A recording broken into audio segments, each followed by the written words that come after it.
মৰমৰ ছাত্ৰ ছাত্ৰীসকল, আজি মই তোমালোকৰ সন্মুখত আলোচনা কৰিবলৈ লৈছোঁ অসমীয়া কিতাপখনৰ পাৰ্ট 5 দৃষ্টান্তৰ কবিতাটি।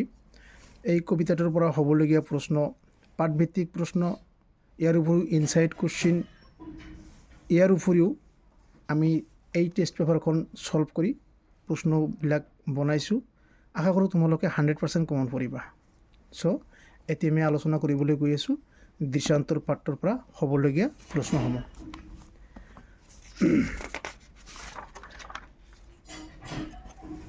এয়া দৃষ্টান্তৰ লিখিছে হৰেকৃষ্ণ ডেকা। দৃষ্টান্তৰ কবিতাটো কোন লিখিছে? হৰেকৃষ্ণ ডেকা। তো প্ৰথম প্ৰশ্নটো হৈছে কবিয়ে কিমান বছৰৰ আগতে মানুহজনক লগ পাইছিল?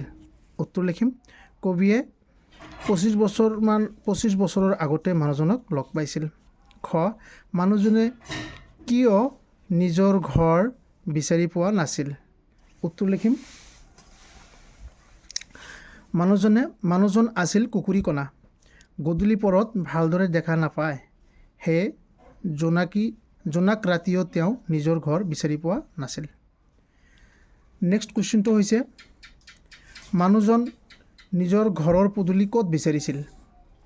এনচাৰ লিখিম, মানুহজনে নিজৰ ঘৰৰ পদূলি এটা কেঁচা আলি কেঁকুৰিৰ নঙলা মুখত বিচাৰিছিল। মানুহজনৰ ঘৰৰ দাঁতিত কিহে নমস্কাৰৰ ভংগীত আছিল? উত্তৰ লিখিম, মানুহজনৰ ঘৰৰ দাঁতিত আগুলি বাঁহে নমস্কাৰৰ ভংগীত আছিল। কবিয়ে কোন সময়ত মানুহজনক লগ পাইছিল? উত্তৰ লিখিম, কবিয়ে গধূলি সময়ত মানুহজনক লগ পাইছিল। 2 নম্বৰ কুৱেশ্যনটো হৈছে 7 মহলীয়া ঘৰৰ বাহিৰত ৰৈ থকা মানুহজনে কবিৰ সৈতে কি কথা পাতিছিল? তোমাৰ নিজৰ কথাৰে লিখা। উত্তৰ লিখিম, 7 মহলীয়া ঘৰৰ বাহিৰত ৰৈ থকা মানুহজনে কবিক সন্দেহৰ চকুৰে চাইছিল আৰু তেওঁ তাত কিয় আহিছিল বুলি প্ৰশ্ন কৰিছিল। পেৰাগ্ৰাফ কৰিম, তেওঁ কবিক সুধিছিল যে তেওঁ ভাড়াঘৰ বিচাৰি আহিছে নেকি? তাৰপিছত তেওঁ নিজেই কৈছিল যে এই কুবেৰৰ মহলাত শান্তি পোৱা নাযায়। ইয়াত মানুহ ইমানেই আত্মকেন্দ্ৰিক যে মৰিলে দাহ কৰিবলৈও এজন মানুহ পোৱা নাযায়। তেওঁ ইয়াত থকা মানুহবোৰক যক্ষৰ পোৱালিৰ লগত তুলনা কৰিছিল, যিসকলে কেৱল নিজৰ স্বাৰ্থৰ কথাহে চিন্তা কৰে। তো মৰমৰ ছাত্ৰ ছাত্ৰীসকল, এইখন পাঠৰ মেইন কাহিনীটো হৈছে দৃষ্টান্তৰ। দৃশ্য অন্তৰ, দুটা দৃশ্যৰ মাজত পাৰ্থক্য। 25 বছৰ আগত কবিয়ে কি দেখিছিল আৰু 25 বছৰ আগত কবিয়ে কি বিচাৰিছিল বা কি দেখিছিল, এই দুটা দৃশ্যৰ মাজত এটা পাৰ্থক্য আছে নিশ্চয়। সেইটোৱেই এই পাঠটোৰ মেইন কথা।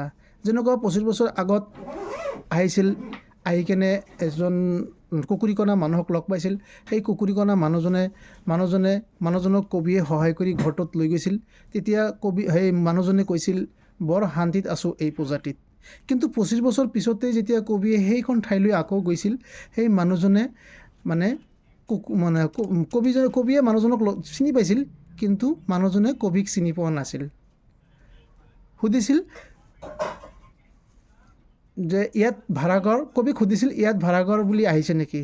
ইয়াত শান্তি নাপোৱা, ইয়াৰ মানুহবিলাক যক্ষৰ নিচিনা, চব আত্মকেন্দ্ৰিক, বেলেগৰ চিন্তা নকৰে, মৰিবলৈ দাহ কৰিবলৈ নাহে, এনেকুৱা।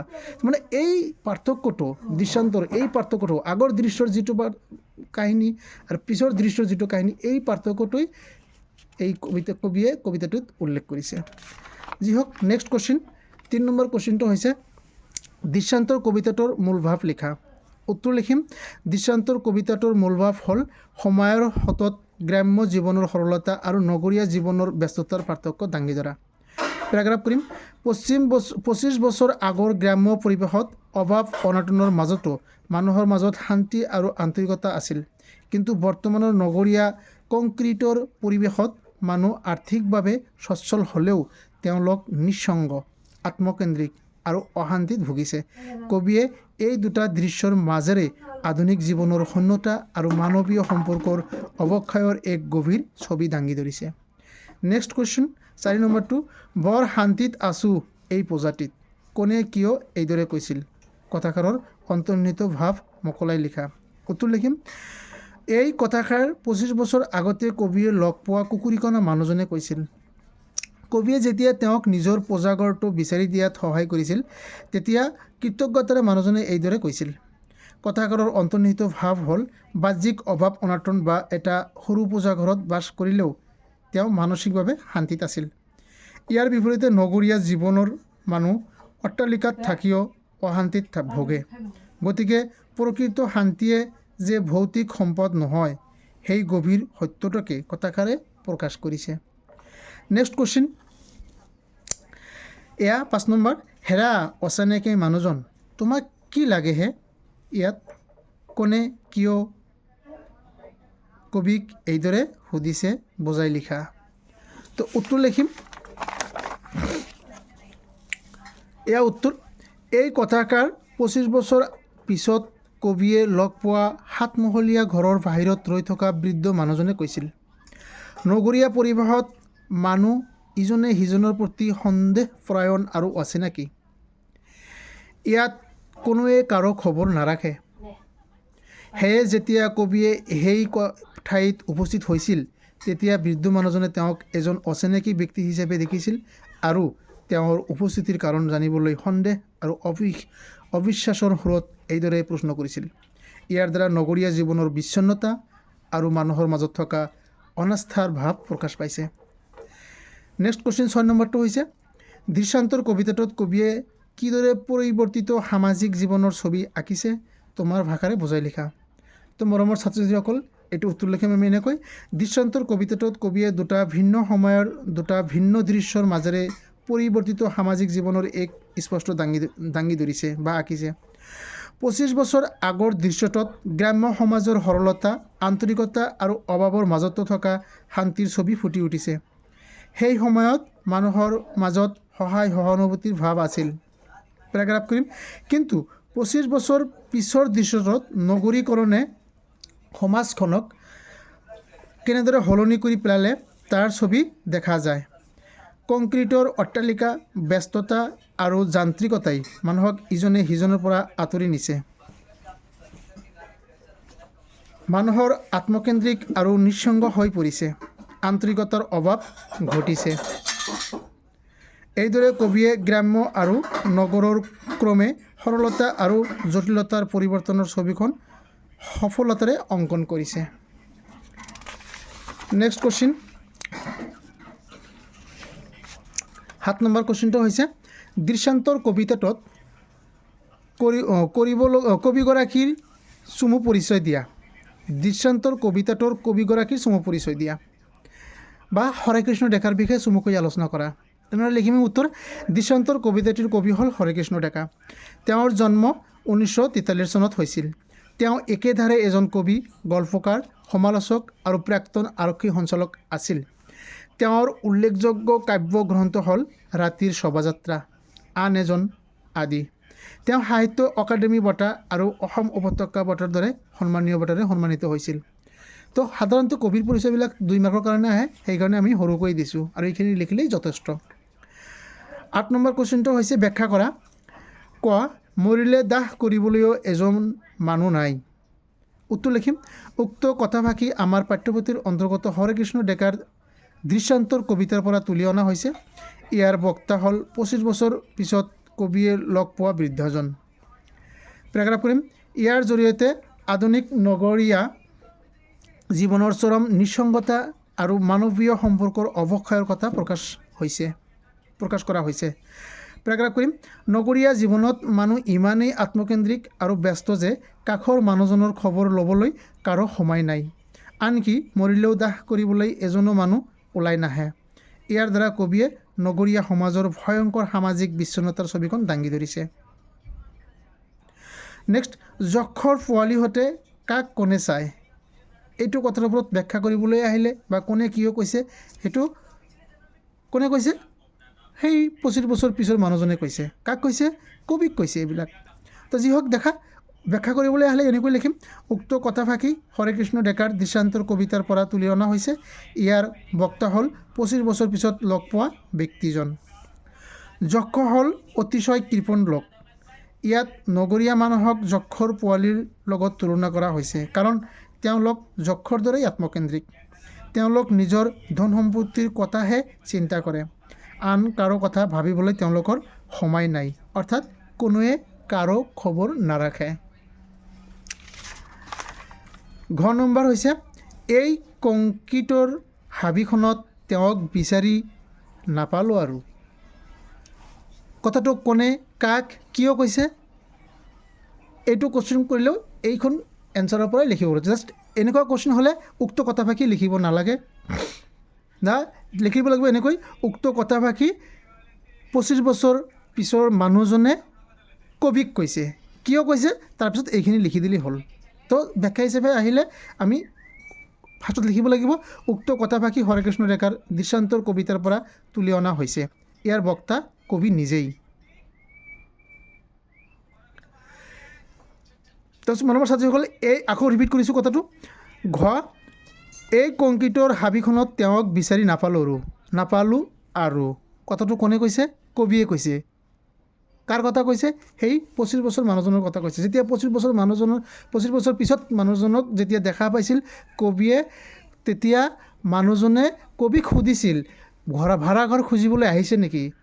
পালেও ইয়াত শান্তি নাপায়, এইবিলাক মানুহ যক্ষৰ পোৱালিৰ নিচিনা, মৰিবলৈ দাহ কৰিবলৈ নাহে, এনেকৈ কৈ মানুহজন সাতমহলীয়া অট্টালিকাৰ ভিতৰত সোমাই পৰিছিল। তেতিয়া কবিয়ে এনেদৰে কৈছিল এই কংক্ৰিটৰ হাবিখনত তেওঁক বিচাৰি নাপালোঁ আৰু। এনেকৈ লিখিলেও এনচাৰটো হৈ যাব। যি হওক ব্যাখ্যা হিচাপে মই কৈ আছোঁ উক্ত কথাফাকি হৰেকৃষ্ণ ডেকাৰ দৃষ্টান্তৰ কবিতাৰ পৰা তুলি অনা হৈছে, ইয়াৰ বক্তা কবি নিজেই।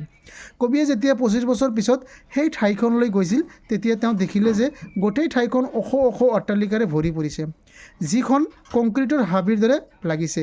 এই কংক্ৰিটৰ হাবিখনত মানুহবোৰ আত্মকেন্দ্ৰিক হৈ পৰিছে, লগতে হেৰাই গৈছে মানুহৰ মাজৰ মানৱতা, দয়া, মমতা। তাকে প্ৰকাশ কৰিবলৈ কবিয়ে উক্ত কথাফাকি অৱতাৰণা কৰিছে। নেক্সট ভাষা বিষয়ক 1 নম্বৰ বিপৰীত শব্দ লিখা। কেঁচা উত্তৰ লিখিম পকা, গধূলি পুৱা, পোহৰ এন্ধাৰ, শান্তি অশান্তি, ৰূপ অৰূপ। 2 নম্বৰ কুৱেশ্যনটো হৈছে সমাৰ্থক শব্দ লিখা। উত্তৰ লিখিম জন, তাৰ উত্তৰ লিখিম চন্দ্ৰ। ঘৰ গৃহ, চৰা অধিক, দাহ সৎকাৰ, উভতি ঘূৰি। নেক্সট ন-অৰ্থক অৰ্থাৎ নেগেটিভ বুলি কোৱা হয় ইংলিছত, ন-অৰ্থক শব্দ গঠন কৰা। ইয়াৰ উত্তৰ লিখিম শান্তি অশান্তি, চিনাকি অচিনাকি, সহায় অসহায়। 4 নম্বৰটো হৈছে নমস্কাৰ শব্দটো সন্ধি ভাঙিলে এনে হ'ব, যেনে নম বিশুদ্ধৰ যোগ কাৰ। ঠিক এইদৰে আন 4টা শব্দ লিখি সন্ধি ভাঙা, যেনেকুৱা পুৰস্কাৰ পুৰ যোগ কাৰ, বহিষ্কাৰ বহি যোগ কাৰ, তিৰস্কাৰ তিৰ যোগ কাৰ, ভাস্কৰ ভা যোগ কাৰ, এনেকৈ লিখি দিলে হ'ব। তো এজ এ হ'ল এই সন্ধিবিলাক তোমালোকে মুখস্থ কৰিবা, ইয়াৰ পৰাও এটা কমন পৰিব পাৰে। ব্যাকৰণ যিটো আহে 10 মাৰ্কৰ আহে, সন্ধি আহিলে জাষ্ট 1 মাৰ্কৰ কাৰণে আহিব, সমাস আহিলেও জাষ্ট 1 মাৰ্কৰ কাৰণে আহিব, এটাহে আহে, 2টাকৈ দিয়া থাকে বা 3টাকৈ দিয়া থাকে, এটাই উত্তৰ কৰিব লাগে। তো ঠিক আছে, পাৰিবা নিশ্চয়, আশা কৰোঁ। আমি পিছলৈ গ্ৰামাৰ ছেকশ্যনটো আলোচনা কৰিম। আমাৰ লগত থাকিবলৈ কমেণ্ট শ্বেয়াৰ আৰু ছাবস্ক্ৰাইব কৰিবা, পাবা। অতিৰিক্ত প্ৰশ্ন উত্তৰ এইবিলাক মই পাঠভিত্তিকৰ উপৰিও ইনচাইট হিচাপে এইবিলাক আমি সমাধান কৰিছোঁ। ইয়াৰ উপৰিও টেষ্ট পেপাৰ ছল্ভ কৰি তোমালোকক এইটো আমি আগবঢ়াইছোঁ, যাতে তোমালোকে 100% কমন পোৱা। যি হওক আলোচনা কৰিবলৈ যাওঁ। এয়া হৈছে ক নম্বৰ, যক্ষৰ পোৱালি বুলি কাক কোৱা হৈছে? নগৰীয়া আত্মকেন্দ্ৰিক আৰু স্বাৰ্থপৰ মানুহবোৰক যক্ষৰ পোৱালি বুলি কোৱা হৈছে। খ কবিয়ে 25 বছৰ আগতে লগ পোৱা মানুহজনৰ কি শাৰীৰিক অসুবিধা আছিল? কুকুৰীকণা আছিল। গ দৃষ্টান্তৰ কবিতাটিৰ কবি কোন? উত্তৰ লিখিম হৰেকৃষ্ণ ডেকা। ঘ হৰেকৃষ্ণ ডেকাৰ 2খন কবিতা পুথিৰ নাম লিখা। ৰাতিৰ শোভাযাত্ৰা, আন এজন।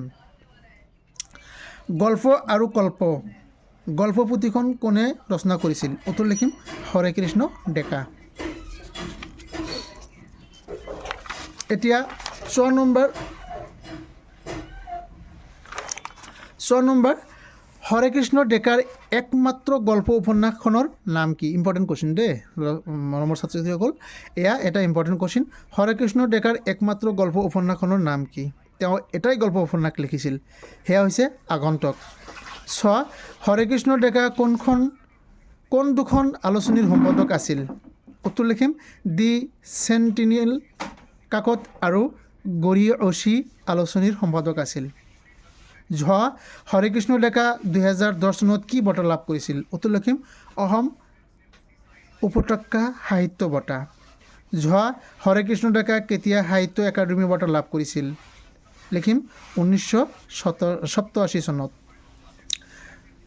পূজাগঢ়টিত মানুহজন কেনেদৰে আছিল? উত্তৰ লিখিম বৰ শান্তিত আছিল। নিজৰ ঘৰ বিচাৰি নোপোৱা মানুহজন কি আছিল?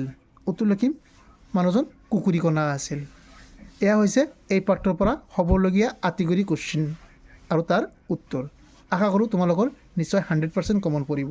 Okay, thank U.